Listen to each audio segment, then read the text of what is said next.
So while Siggi has a lot of great sociability under him, he's also got some stuff that is not ideal. So stuff that I wouldn't want him to carry with him into adulthood. So like the behavior where he grabs over the dog's head and neck. He's a big guy. He can do that to a lot of different sized dogs. And that's a pretty intense play invitation. It would be really appropriate for a close relationship. Like if he lived with another dog or had like a best friend who he did that with, that would be really different than just doing it to any dog that you make a connection with, like Eno. And so that's something to be thinking about, is kind of helping him navigate that. And so there are a few ways that I've been working on that. So in this video that I'm going to splice together for you, I'm going to talk about anchoring, which there's a couple different versions of that, but it's where I hang on to the more exuberant or the larger of the two dogs and let the other one come and go as they choose. I'm also going to talk about just putting breaks in play. So I would call both dogs away from each other and towards me and have them do something else instead, like lay down or get on a station. And then another thing I'll talk about is encouraging what's happening right this minute, which is just coexisting with other dogs, which I'm loving. This is really the best stuff for Siggi that you can possibly do for his sociability right now, is to take him somewhere that's novel enough that he's actually really interested in the environment, and he can then practice being around dogs but not having to interact with them constantly. I think this is some of the best stuff you could do for his leash work and some of the best stuff you could do for his sociability. So to have play dates or opportunities like this, it's just gonna be really great for him, especially while he's in this point of his maturity, which is to say, not very mature. Especially for a large breed, it's typical for them to mature slower. So that makes a lot of sense that he is where he is. We love him, and yeah, he's going to be an awesome adult, especially if we can help him out right now. Good kids.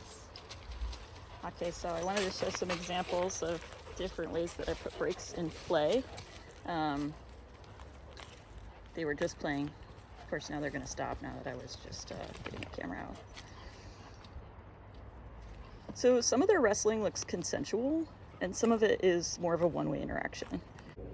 Just popping in real quick to define some terms. So when I talk about consensual play, I'm mostly talking about play that looks reciprocal, meaning that the dogs are taking turns doing similar behaviors. So for example, I mouth you and then you mouth me. And then I mouth you and then you mouth me. Or I chase you and then you turn around and chase me. So it should look kind of balanced like that. The other piece is like mirroring. So doing the exact same move that the other dog just did. So you did a bow, I'm gonna do a bow. Or you did this head over my shoulders thing. Again, we talked about how that's much more appropriate if you already, sorry, I got nudged, not helpful. If you have a really close relationship with a dog, then that can be really appropriate type of play, is you can go a lot harder. I kind of compare it to like, if you have a close relationship with another person, you can talk about religion and politics and you can do more risky behavior. But if you are just getting to know somebody, those are not safe things to do, and you should tread more carefully and learn to do small talk. So anyway, what I'm looking for when I see consent is reciprocal and mirroring or mimicking. And that if one dog is doing some clear signals that they would like a break, that the other dog is responding. So sometimes I do see that with Eno and Siggi, but sometimes I see one-way interaction, which I just mentioned. A one-way interaction would be like, I'm only chasing you, you are only running away. Or I'm only mouthing you, and you're just kind of sitting there taking it. So those are one-way interactions, which are, again, totally age appropriate, and it's tough when you're a really big dog, especially really a lot of height behind you, like Siggi has, because it's easy to end up in a lot of those one-way interactions.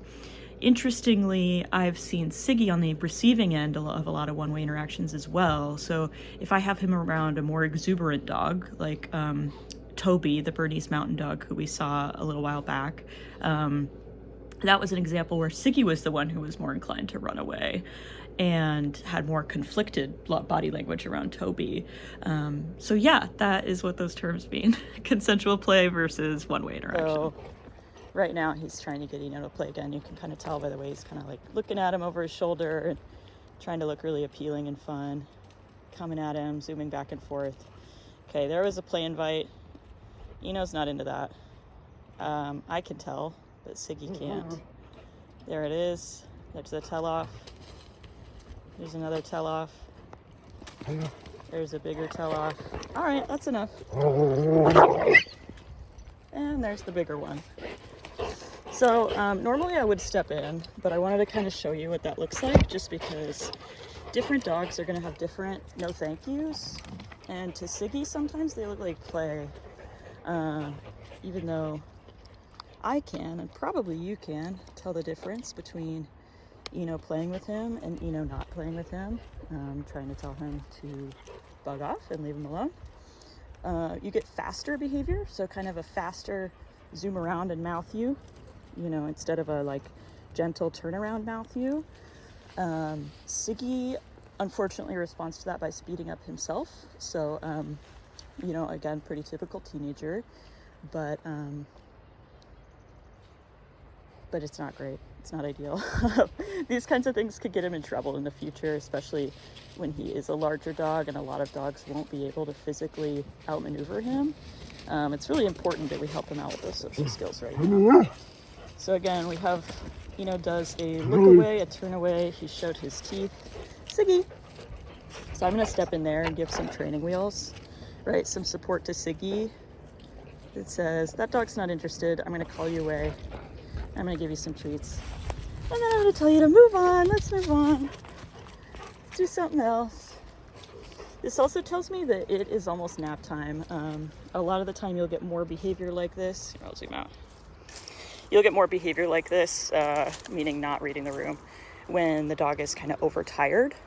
So especially at his age, instead of, oh, I'm sleepy, I'll slow down, you often get, I'm sleepy, so I'll speed up. So this is just a time of the day where I'm realizing I need to be extra cautious around protecting and advocating for the other dogs that I have him around. And actually, I consider it advocating for Siggi too when we're helping him out like this, because if it fell on the dogs every time to tell him off, then he could get hurt. We don't want that. I know that my dogs are really safe and give very fair and appropriate corrections, but not all dogs do. And if he's going places like daycare at 1,000 Acres, where he's interacting with a really wide variety of unvetted dogs, then we want him to have those safety skills. Good boy. Good boy, Siggi. So one strategy I use a lot for just calming down during play is called stationing. Pardon the mess out here, but you see I have 3 stations. My 2 boys are a little more used to this. So this is a funny station because he fits 3 legs on it. Sometimes he can do 4. Let's try and do 4. Go get that one. Basically the idea is that the dog starts associating being on the station with calming down. So it can be a really helpful strategy for during play. Yeah, you got it, buddy. Good boy. During play, building in some breaks, which I would definitely do with his friend Finn. Taking breaks during play is something that mature dogs will do naturally on their own, but immature dogs, like Siggi, just don't have the ability to do that always yet. Their brains are not as fully developed, a lot like a human teen. And these guys just have a lot of practice, so don't compare to my dogs. But Siggi's pretty typical for his age. We have 3 feet on, I think, again, but it's a different 3 feet now. Anyway, it still just gives him something to do. It's kind of like, good boy. All right, let me catch that. Siggi, touch. Good boy. You got your hackles up? Okay, let's head inside. Good boy. Good touch. Good job. All right, we're going in. I guess that's my spiel on stationing. So another strategy I'm using to keep play calmer is when we're practicing off-leash time, I try and give us a structured game to play. Right now he's doing really good. He's air scenting. That's extremely cute. This is a little bit hard to do one-handed with the phone, so sorry for the shaky camera. But this is called Name Game. So first I practiced with Siggi with no other dogs around, just so he knew the rules of the game. So it looks like this. Boon, Siggi. Good boy. Boon, Siggi. Good boy. Boon, Siggi. Good boy. Yeah, and he does a really nice job not going for the other dog's treats for the most part. He likes to chase them a little bit, but, Boon, Siggi. Good boy. And so this is just a focus game that you could definitely play even without other dogs around if you're at the park or something. Boon, Siggi. It's a great way to just kind of build his focus and attention in a gamified way, which really, I feel like, helps Siggi a lot. I think he really likes it when stuff is fun and playful in nature. So it's just a great way to practice training and getting focus. Wow, those are crazy bird sounds, huh? Often once dogs get good at this game, they'll start offering positions. Like Ian's here is just laying down. Beautiful. Love to see it. Boon, Siggi. Good boy. And he has really great name response, but I've also just seen it improve as we've been working together, and that's been really fun to see. He's got a great name for name response. It's very distinct from a lot of other English words, so good choice there. You want to do another one? Oh, this is good. So if he starts playing again, this is also then a way that I can practice kind of recalling him away from something difficult like I'm impressed that right now he's not just trying to play. Sorry, my backyard's a mess. It's just kind of dogified. Oh, silly. There we go, some sillies. There's sillies. That was really beautiful. Good boy. That was such nice play and really brief. That was really lovely. Good job. Do some crazy play so I can show your parents. You're just going to be all cute now?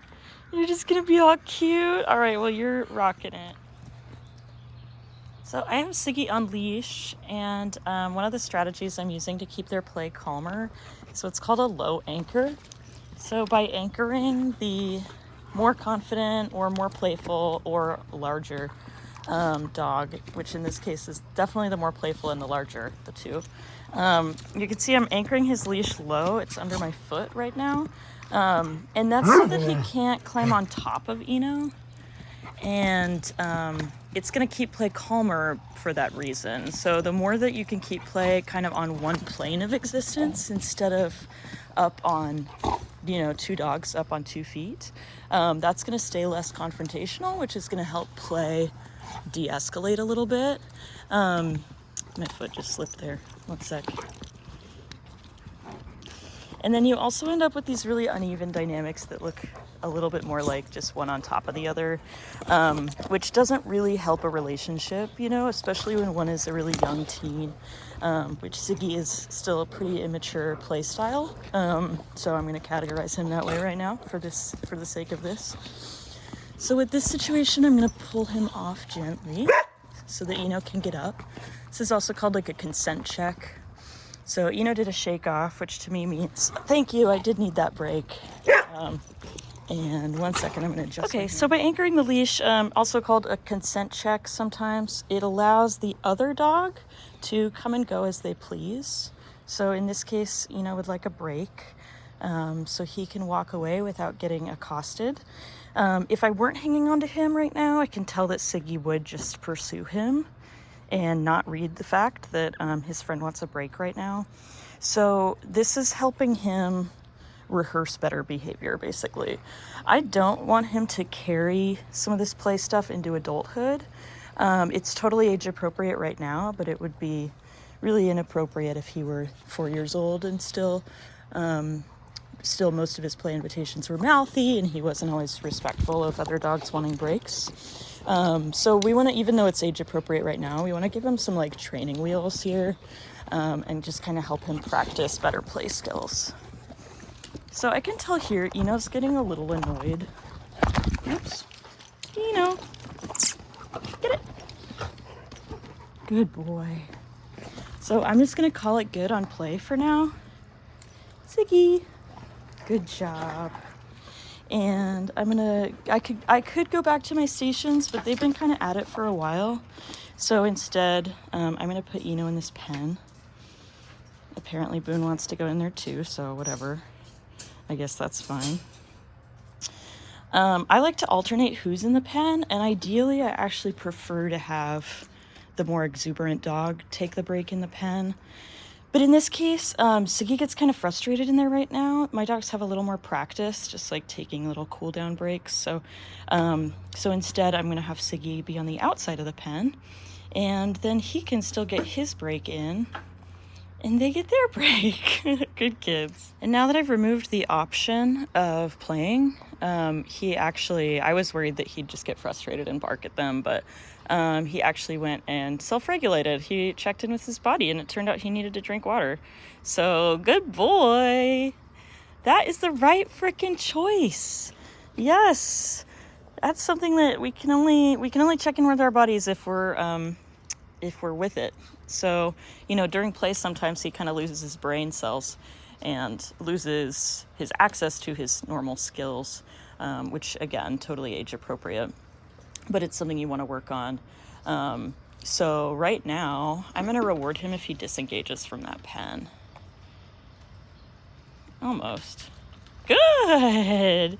There it is. So just a little praise there. Now, do you really want a treat? Okay, fine. You're really cute. So that's fine. So this is just another helpful tactic, is whenever he disengages from the other dog, I'm gonna kind of reward that or shape towards more of that. Sorry, we got some loud traffic sounds. Excellent independent play.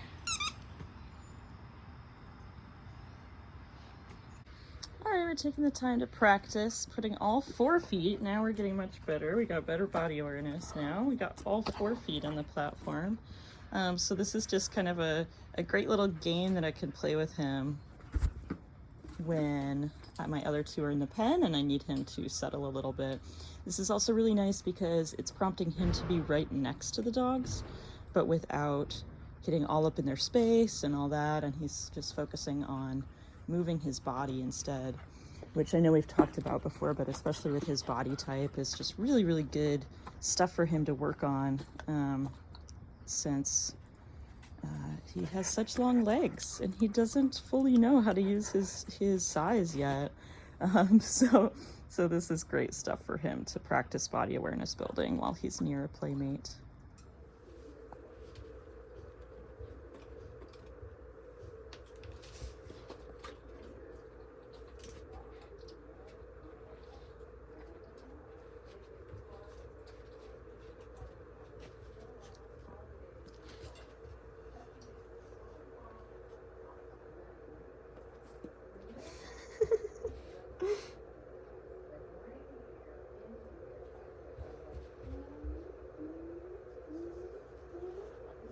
Good boy.